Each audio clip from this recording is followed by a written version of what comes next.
इस तरह के और वीडियो देखने के लिए सब्सक्राइब करें और बेल आइकन दबाना न भूलें। दोस्तों, ये वीडियो देखने के बाद आप अपनी सारी चिंता भूल जाएंगे, इसलिए ये वीडियो अंत तक देखें। छोटी छोटी बातों की चिंता न करें। अक्सर हम खुद को ऐसी चीजों को लेकर परेशान कर लेते हैं जो करीब से देखने पर वास्तव में उतनी बड़ी बात नहीं होती। हम छोटी समस्याओं और चिंताओं पर ध्यान केंद्रित करते हैं और उन्हें जरूरत से ज्यादा बड़ा बना देते हैं। उदाहरण के लिए, कोई अजनबी ट्रैफिक में हमारे सामने कट कर जाता है। इसके बजाय कि हम इसे जाने दें और अपने दिन के साथ आगे बढ़े, हम खुद को यह विश्वास दिलाते हैं कि हमारा गुस्सा जायज है। हम अपने मन में एक काल्पनिक बहस खेलते हैं। कई बार हम इस घटना को बाद में किसी और को भी बताते हैं, बजाय इसे जाने देने के। क्यों ना इसके बजाय उस ड्राइवर को अपनी दुर्घटना कहीं और करने दें। उस व्यक्ति के प्रति दया भाव रखने की कोशिश करें और याद रखें कि इतनी जल्दी में होना कितना तकलीफदेह होता है। इस तरह हम अपनी भलाई बनाए रख सकते हैं और दूसरों की समस्याओं को व्यक्तिगत रूप से लेने से बच सकते हैं। हर दिन हमारी जिंदगी में ऐसे कई छोटी छोटी बातें होती हैं। चाहे हमें लाइन में इंतजार करना पड़ा हो, अनुचित आलोचना सुननी पड़ी हो या काम का ज्यादा हिस्सा करना पड़ा हो, अगर हम छोटी बातों की चिंता न करने का गुण सीख लें तो यह हमें बड़ा फायदा देता है। बहुत से लोग अपनी जिंदगी की ऊर्जा का बड़ा हिस्सा छोटी छोटी बातों की चिंता करने में खर्च कर देते हैं, जिससे वे जिंदगी की जादुई और खूबसूरत चीजों से पूरी तरह दूर हो जाते हैं।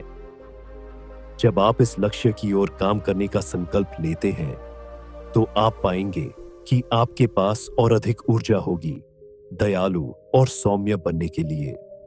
मैंने अभी तक ऐसा कोई पूर्णतावादी परफेक्शनिस्ट नहीं देखा जिसकी जिंदगी अंदरूनी शांति से भरी हुई हो। पूर्णता की आवश्यकता और अंदरूनी शांति की इच्छा एक दूसरे के विपरीत है। जब भी हम किसी चीज को एक विशेष तरीके से चाहने से जुड़े होते हैं, जैसा कि वह पहले से बेहतर हो, तो हम लगभग निश्चित रूप से एक हारने वाली लड़ाई में लगे होते हैं। इसके बजाय कि हम जो कुछ हमारे पास है उसके प्रति संतुष्ट और आभारी रहे, हम इस पर ध्यान केंद्रित करते हैं कि उसमें क्या गलत है और इसे ठीक करने की हमारी जरूरत क्या है। जब हमारा ध्यान केवल गलतियों पर होता है तो इसका मतलब है कि हम असंतुष्ट और असंतोषजनक महसूस कर रहे हैं। चाहे यह हमारे खुद से जुड़ा हो, एक अस्त व्यस्त अलमारी, कार पर एक खरोंच, एक अधूरी उपलब्धि या कुछ पाउंड वजन कम करने की इच्छा या किसी और की अपूर्णताएं, जैसे कोई कैसा दिखता है, कैसा व्यवहार करता है या अपनी जिंदगी कैसे जीता है। अपूर्णता पर ध्यान केंद्रित करने का कार्य हमें दयालु और कोमल होने के हमारे लक्ष्य से दूर ले जाता है। यह रणनीति आपके सर्वश्रेष्ठ प्रदर्शन को रोकने के बारे में नहीं है, बल्कि यह अधिक जुड़ाव और जीवन में क्या गलत है इस पर ध्यान केंद्रित करने से बचने के बारे में है।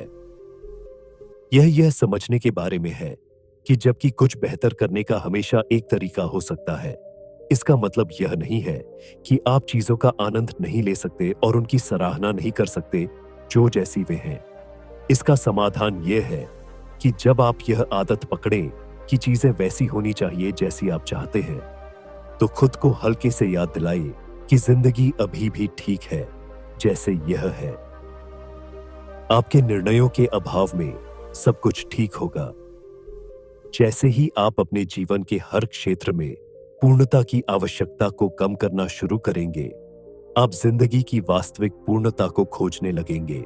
हम में से बहुत से लोग लगातार भागदौड़, भय और प्रतिस्पर्धा में डूबे रहते हैं और जिंदगी को एक बड़े आपातकाल की तरह जीते रहते हैं। इसका एक मुख्य कारण यह है कि हमें डर लगता है कि यदि हम अधिक शांत और प्रेमपूर्ण बन गए तो हम अचानक अपने लक्ष्यों को प्राप्त करना बंद कर देंगे। हमें लगने लगता है कि हम आलसी और उदासीन हो जाएंगे। इस डर को आप यह समझकर दूर कर सकते हैं कि वास्तविकता इससे बिल्कुल विपरीत है। डर और घबराहट भरा सोच बहुत अधिक ऊर्जा खर्च करता है और हमारे जीवन से रचनात्मकता और प्रेरणा को छीन लेता है। जब आप भयभीत या घबराए हुए होते हैं तो आप सचमुच अपने सबसे बड़े संभावित प्रदर्शन से खुद को रोक लेते हैं और आनंद का तो जिक्र ही छोड़ दें। कोई भी सफलता जो आप प्राप्त करते हैं वह आपके डर के कारण नहीं बल्कि उसके बावजूद होती है। मुझे यह सौभाग्य प्राप्त हुआ है कि मैंने खुद को कुछ बहुत ही शांत, प्रेमपूर्ण और संतुलित लोगों से घिरा हुआ पाया। इनमें से कुछ लोग बेस्ट सेलिंग लेखक, प्यार करने वाले माता पिता, काउंसलर, कंप्यूटर विशेषज्ञ और मुख्य कार्यकारी अधिकारी हैं। ये सभी अपने काम में कुशल और संतुष्ट हैं। मैंने एक महत्वपूर्ण सबक सीखा है। जब आपके पास वह होता है जो आप चाहते हैं, अंदरूनी शांति, तो आपकी इच्छाओं, जरूरतों और चिंताओं से आपका ध्यान कम भटकता है। इस तरह अपने लक्ष्यों पर ध्यान केंद्रित करना, उन्हें प्राप्त करना और दूसरों को कुछ लौटाना आसान हो जाता है। अपने विचारों के स्नोबॉल इफेक्ट से सावधान रहें। शांत रहने की एक शक्तिशाली तकनीक यह है कि आप यह जानें कि आपके नकारात्मक और असुरक्षित विचार कितनी जल्दी नियंत्रण से बाहर हो सकते हैं। क्या आपने कभी ध्यान दिया है कि जब आप अपने विचारों में फंस जाते हैं तो आप कितने परेशान महसूस करते हैं? और इसके ऊपर से जितना अधिक आप उस समस्या के विवरणों में उलझते हैं जो आपको परेशान कर रही है, आप उतना ही अधिक परेशान हो जाते हैं। एक विचार दूसरे विचार की ओर ले जाता है, फिर उससे एक और विचार आता है और आखिरकार आप बेहद चिंतित हो जाते हैं। उदाहरण के लिए, मान लीजिए कि आप रात के बीच में जागते हैं और आपको याद आता है कि अगले दिन एक फोन कॉल करनी है। इसके बजाय कि आप राहत महसूस करें कि आपको इतनी महत्वपूर्ण कॉल याद आई, आप अगले दिन के लिए बाकी कामों के बारे में सोचने लगते हैं। आप अपने बॉस के साथ संभावित बातचीत की कल्पना करने लगते हैं, जिससे आप और भी ज्यादा परेशान हो जाते हैं। थोड़ी देर में आप सोचने लगते हैं, मुझे यकीन नहीं हो रहा कि मैं इतना व्यस्त हूं। मुझे रोजाना 50 फोन कॉल करने पड़ते हैं। ये जिंदगी है या सजा? और इसी तरह यह चलता रहता है जब तक कि आप खुद पर तरस खाने न लगे। बहुत से लोगों के लिए इस प्रकार के विचार हमले का कोई अंत नहीं होता। वास्तव में मैंने अपने क्लाइंट्स से सुना है कि उनके कई दिन और रातें इसी तरह की मानसिक तैयारी में निकल जाती हैं। यह तो स्पष्ट है कि जब आपका दिमाग चिंताओं और परेशानियों से भरा होता है तो शांत महसूस करना असंभव हो जाता है। इसका समाधान यह है कि आप अपने दिमाग में हो रही घटनाओं पर ध्यान दें, इससे पहले कि आपके विचार गति पकड़ें। जितनी जल्दी आप यह नोटिस करते हैं कि आपका मानसिक स्नोबॉल बनना शुरू हो रहा है, इसे रोकना उतना ही आसान हो जाता है। हमारे उदाहरण में, जैसे ही आप अगले दिन करने वाले कामों की सूची बनाने लगते हैं, आप यह महसूस कर सकते हैं कि आप उस स्नोबॉल सोच में फंस रहे हैं। इसके बजाय कि आप अपने आने वाले दिन के बारे में चिंता करने लगे, आप खुद से कहें, अरे फिर से शुरू हो गया, और इसे वहीं रोक दें।